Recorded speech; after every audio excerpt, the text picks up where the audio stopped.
Search for Truth 2, Lesson 4, Chart 1. Bondage and oppression prompted God's covenant people to long for their promised land. God heard their groans and sent a deliverer. We now leave Genesis, the book of beginnings. Exodus describes the exit or departure of Israel from Egypt. Leviticus, relating to the Levites, teaches the holiness of God and how to properly approach Him.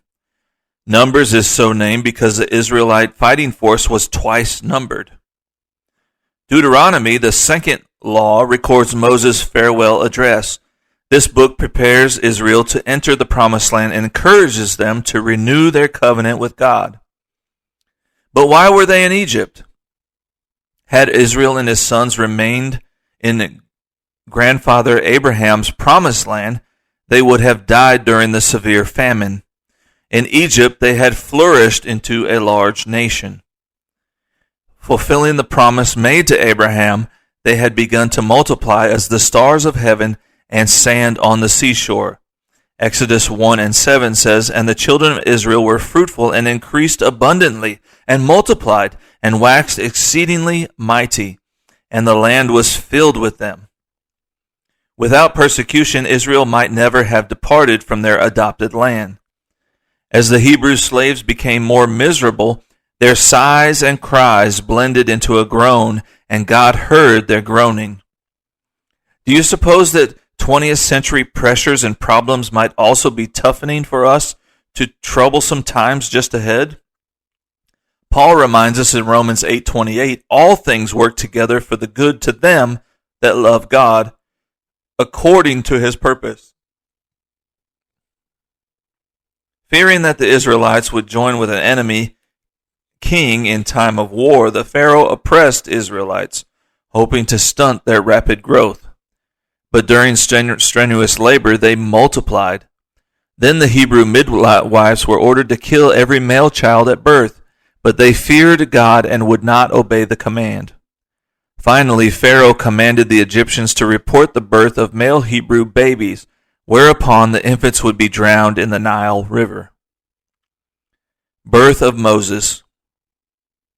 About this time, Amram and Jochebed, a godly couple of Levi's tribe, were blessed with a fine baby boy. They saw that he was a proper child, Hebrews 11:23, and determined to keep him. After concealing their baby at home for 3 months, Jochebed constructed a small chest-like ark and sealed it with pitch. The tiny ark was strategically placed where the princess usually bathed. Miriam, the child's sister, was instructed to watch. When the baby began to cry, motherly instincts were instantly aroused in the princess's heart. She determined to rescue the baby for herself. Quickly, Miriam offered to find a nursemaid, and his own mother received wages for doing what most pleased her. The princess named the baby Moses, meaning, "I drew him out of the water." Moses' most beneficial education was from his God-fearing parents. He learned precious truths and stories of Abraham, Isaac, Jacob, and Joseph. In the East, children were usually nursed the first 3 years. Moses' mother had a short time to teach her son, but it was his only parental instruction about God's ways. The child was adopted by the princess and given a royal education. Pharaoh provided free lodging and education to the very man that would accomplish what Pharaoh was trying to prevent. Once, while visiting a royal construction project, the young Hebrew observed the inhumane treatment of his people. Remembering his mother's teaching, Moses made the wisest choice of his life. Hebrews 11:24-26 says, "By faith Moses, when he was come to years, refused to be called the son of Pharaoh's daughter, choosing rather to suffer affliction with the people of God than to enjoy the pleasures of sin for a season, esteeming the reproach of Christ greater riches than the treasures in Egypt." Having made his decision at the age of 40 years old, Moses launched into his role of deliverer, but without divine mission or command. He reacted and killed an Egyptian taskmaster and hid the body in a shallow grave. The following day he tried to settle a Hebrew dispute, but one asked, "Do you intend to kill me as you did the Egyptian?" With the secret exposed, Moses was compelled to escape for his life. Moses fled to Midian. Another 40 years were spent in the Sinai, pronounced Sinai, desert as a shepherd. God calls Moses. Once while tending his sheep, a spectacular sight arrested Moses' attention. A wild acacia bush was enveloped in flames, but was not consumed. As Moses investigated, the angel of the Lord spoke from the burning bush. "Moses, do not come near. Put off your shoes, for the place where you are standing is holy ground." God spoke, "I am the God of Abraham, Isaac, and Jacob. I have seen the affliction of my people, and I am come down to deliver them from the hand of the Egyptians and bring them to a land flowing with milk and honey. I will send you to Pharaoh that you may bring my people out of Israel." Then Moses questioned what name of authority should be given. Who was the God of his fathers? Until then he had been known as Elohim, Shaddai, or Yahweh. His new name would be I am that I am, meaning he who alone exists. The great I am is the one God. For the first time, a man was empowered to draw attention to God's greatness through the working of miracles. God commanded Moses to throw his ordinary shepherd's staff to the ground. When it became a serpent, at God's command to grasp the serpent by the tail, it became a rod in Moses' hand. A second sign involved Moses' hand. First it became leprous, then cleansed. The third sign was power to turn the Nile's water to blood. To Moses' excuse of having a speech defect, the Lord appointed Aaron, Moses' brother, as a spokesman. With a divine commission, Moses returned to Egypt with his wife and 2 sons. Before reaching his destination, however, Moses learned another important lesson. The covenant sign of circumcision had been neglected in one of his sons. Moses was suddenly stricken ill as the Lord sought to kill him, Exodus 4:24. When he and his wife perceived the purpose for the sickness, Zipporah herself performed the rite. Immediately Moses recovered. To be a lawgiver and leader, Moses must observe God's first command to Abraham. Without circumcision, an Israelite was alienated from the covenant. Moses and Aaron before Pharaoh. Back at Egypt, the 2 brothers met with the elders of Israel to deliver a divine message. Haughtily, Pharaoh asked in Exodus 5:2, "Who is the Lord that I should obey his voice and let Israel go?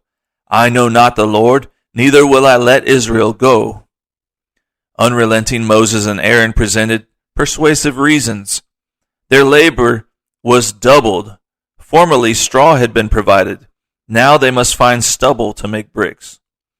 Incidentally, archaeologists have uncovered Egyptian buildings with bricks made of stubble rather than straw, as recorded in Exodus 5:12. When Pharaoh demanded to see a miracle, Aaron threw Moses' rod to the ground and it became a serpent. The sorcerers and magicians performed a similar feat, but Aaron's rod swallowed up theirs. Plagues of Egypt. Unlike other Eastern rulers, the Egyptian Pharaoh did not rule for the gods, but was literally one of the gods. The first plague, the Nile River turned to blood. Pharaoh's magician counterfeited this miracle, but they were powerless to change the blood-red Nile to its original condition. The consequences for the next refusal was an epidemic of frogs. Pharaoh's magicians were powerless to remove the plague. The third plague swarmed Egypt. Dust turned into gnats. Authorities believed that lice should have been translated as gnats or mosquitoes. Next came a plague of flies. From this plague, the Israelites had their property protected. A highly contagious cattle disease then infected the cattle. horses, donkeys, oxen, and sheep. All livestock in the field or open air died. Still, Pharaoh refused to allow Israel's freedom. A sixth plague, open running boils, appeared on men and beast. The seventh plague was an unprecedented, violent hailstorm. Flax and barley crops were totally destroyed. So impressed was the Pharaoh by this hail that he confessed, "I have sinned this time. The Lord is righteous, and I and my people are wicked." Exodus 9:27. Locust plagues were so fearsome in ancient Egypt that peasants prayed to a locust god. A locust can daily eat its own weight in volume. 1 square mile might contain 100 to 200 million insects, and a swarm might occupy an area of 400 square miles. Egypt's crops, fruits, and trees were stripped down to the trunks and limbs. In the ninth judgment, a thick darkness that could be felt covered the land. Exodus 10 and 21. The final plague, death to the firstborn of man and beast alike. The Passover. As the last and most dreadful plague was readied, God introduced a plan whereby he would redeem man from sin, the blood of atonement, meaning to cover man's sins. Notice in the Passover story the many comparisons with the coming Lamb of God. God instructed that a select lamb would be offered as a substitute for the firstborn child. Each lamb must be killed in the evening and roasted with fire. All the flesh must be eaten with unleavened bread and bitter herbs. As they ate, everyone must stand around the table, clad with shoes and staffs, ready for travel. Before eating the meal, each family leader must sprinkle the lamb's blood on the 2 posts and lintel of the doorway. It declared the necessity of a blood covering for sin. The entire Passover story illustrates that Christ would be sent to earth as God's perfect lamb. His sinless blood would cover and cleanse us from sin. As Paul wrote in Hebrews 9:26, "Once in the end of the world hath he appeared to put away sin by the sacrifice of himself." At midnight, the Lord himself went through the land executing judgment against the firstborn and all the gods of Egypt. Exodus 12:12. Only those protected by the blood were passed over. From Pharaoh's palace to the humblest shack, every firstborn died, even of beasts. The death of Pharaoh's son shocked the palace servants. There lay the pale, lifeless form of the boy who supposedly was born of the gods. Finally, Pharaoh's stubborn will was broken. Calling for Moses and Aaron, he urged Israel to leave immediately. At God's command, the Israelites went to their Egyptian neighbors and borrowed, or more correctly, requested jewels of silver and gold and clothing. Gladly the Egyptians parted with their possessions, anything to remove these mysterious Israelites far out of their sight. Instead of leaving as fugitives, they marched out like conquerors, dressed in splendor.